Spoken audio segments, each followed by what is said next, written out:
It's once again time to delve into that electrified rabbit hole that is Formula E street circuits. By no means a bad thing.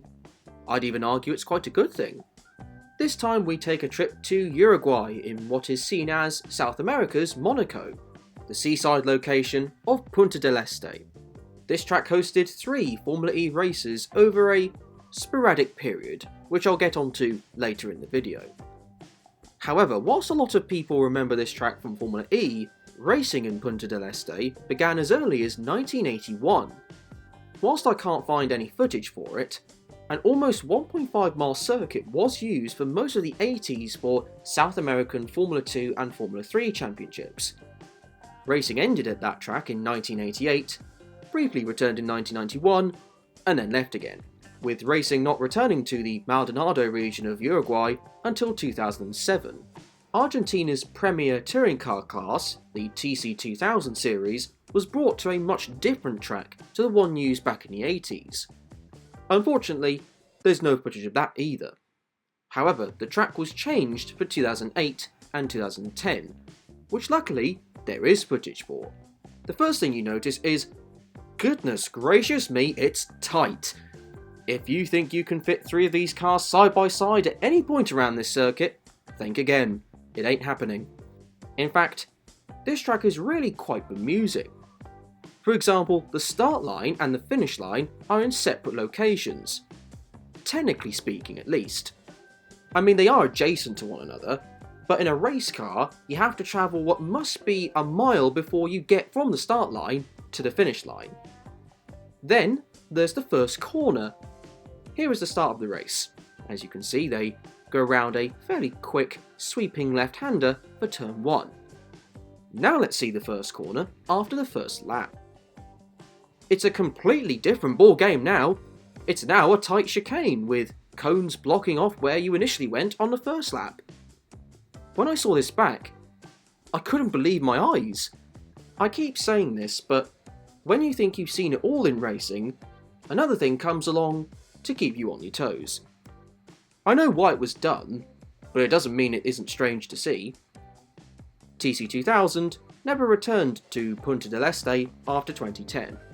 However, in 2014, Formula E made its visit to the picturesque Uruguayan city. The track was changed from the one used by TC2000. And already, there is one major positive. It's easily wide enough to fit 2 cars side by side without too much difficulty. Now that's got that hitch out of the way, let's get on to the track layout and have a look at this 1.7 mile / 2.8 kilometre circuit. I mean, one thing you can say about this track is that it does love a chicane.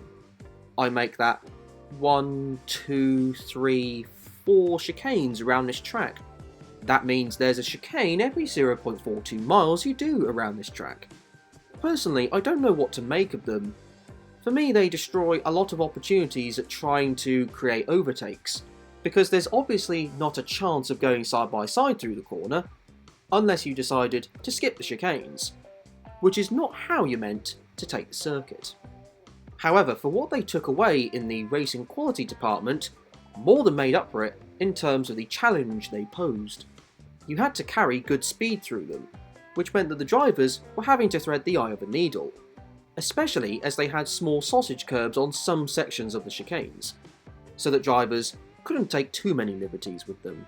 A number of drivers got them wrong, with session-ending consequences. In terms of the corners which weren't chicanes, there was hardly any. The track may have officially had 20 turns, but a good number of the non-chicane corners were just slight kinks or flat-out corners.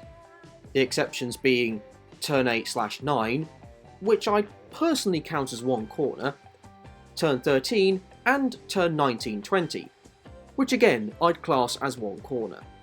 Turn 8 is probably one of 2, maybe 3 good overtaking opportunities on this track. It's a long straight that's not straight, heading into an open corner with a heavy braking zone. The others being turn 1 and turn 16 heading into 17. Another interesting feature of this track is the pit lane.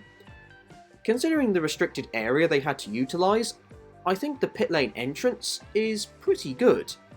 However, even the pit lane has a chicane in it. Punta del Este is the city of chicanes, it seems. The pit lane exit, though, is somewhat awkward as it comes straight out onto the exit of turn 2.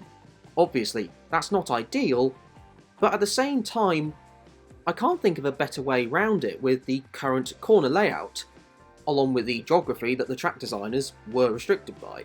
It seems as though Formula E recognised this though, because for 2015, the profile of the first chicane was altered. It was still a chicane, because in the city of sandy beaches and chicanes, why wouldn't it be? But it didn't lead to as awkward a merger onto the track from the pit lane exit as before. The rest of the circuit remained unchanged. Another quirk this track had included how dusty the track was, pretty much all the time. I mean, it can't be helped. It's one of the things you're bound to get if you have a racetrack so close to the beach. However, 2015 would prove to be the final year for this event, as it would not return for the 2016-17 season. The reason being down to financial differences with the Uruguayan government.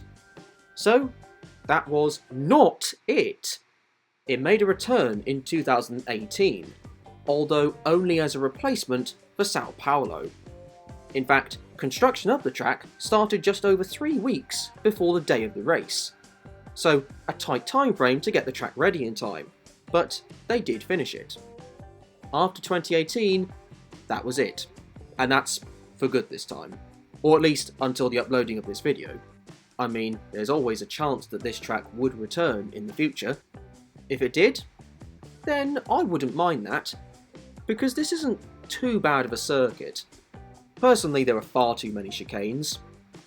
I know that they couldn't do anything about it due to the restriction of the landscape, but it is a bit too many chicanes for my liking.